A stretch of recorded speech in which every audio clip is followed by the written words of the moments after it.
Hi everyone, in this episode we'll be talking through the various improvements that I've made to my motorcycle.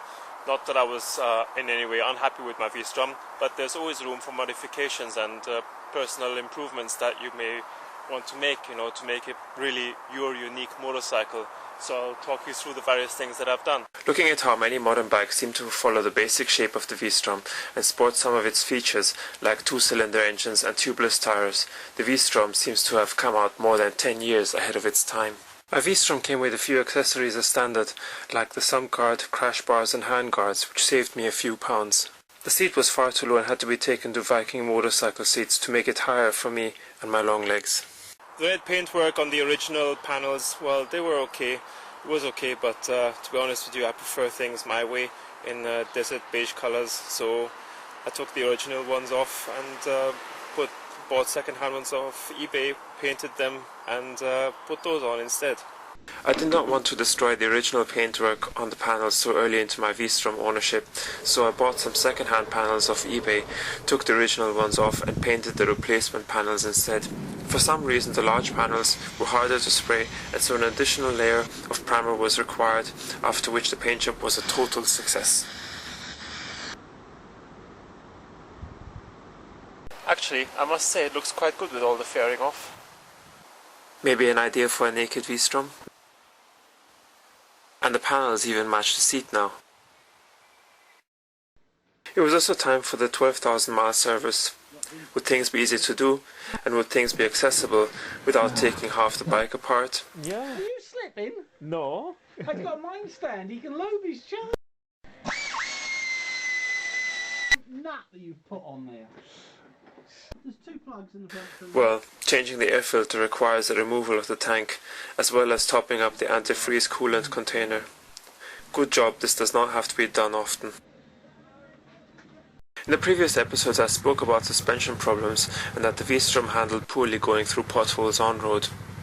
Well, it was time for a tyre change, and while a new friend and I were watching the mechanic change the tyre, I wondered if a change of tyre would improve handling, which I discovered shortly afterwards it did, despite correct tyre pressures on both old and new tyres. Either the old ones were damaged somehow, or absolutely incompatible with the V-Strom.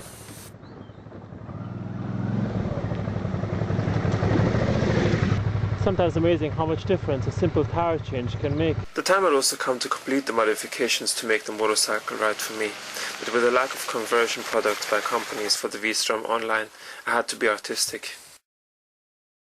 One of the first modifications were raising the handlebar as I am quite tall, adding a center stand and panniers, and now protecting the tank with a sheet of artificial leather, creating my very own tank cover. I've added an additional windscreen for wind protection, and because it also looks good and makes the motorcycle look a bit bigger. I got this idea of a rider in Box Hill, and he bought these boxes and he used it for putting his GPS inside, and I can do the same thing. Up here I can put my GPS, and here I can put maps or whatever else I want. And it's a much cheaper solution than getting expensive boxes off the internet. They do the job and made for the purpose. And then I also got this additional convex mirror for those hard to see blind spots. The toughness of my V-Strom was also tested when a recycling lorry crashed into it, causing damage to the handlebar, the exhaust and exhaust shield, and the right indicator. I was for the second time shown the advantage of tubeless tires. I can't believe it, I've got a flat tyre again. A second in 7 months.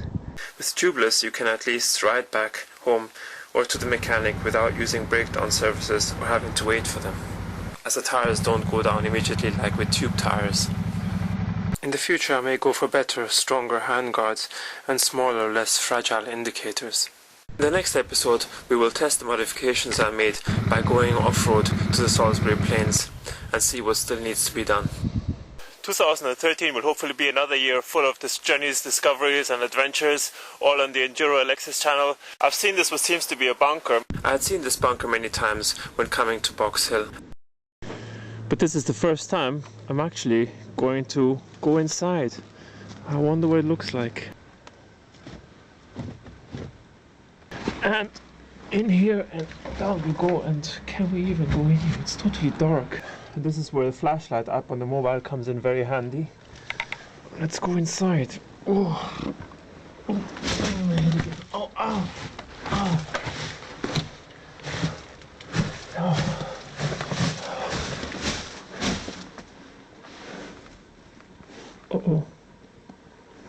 Seems to be some bed. Well, somebody's tried to make it comfortable for themselves. We have a mattress.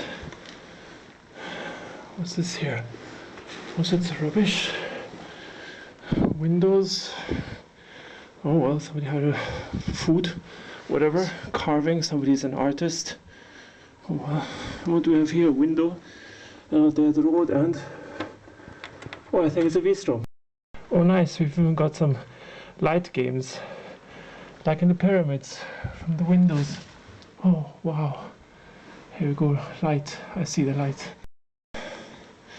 Tell you what, it's a bit spooky in here. I think I get out. Oops, watch the head. Oh,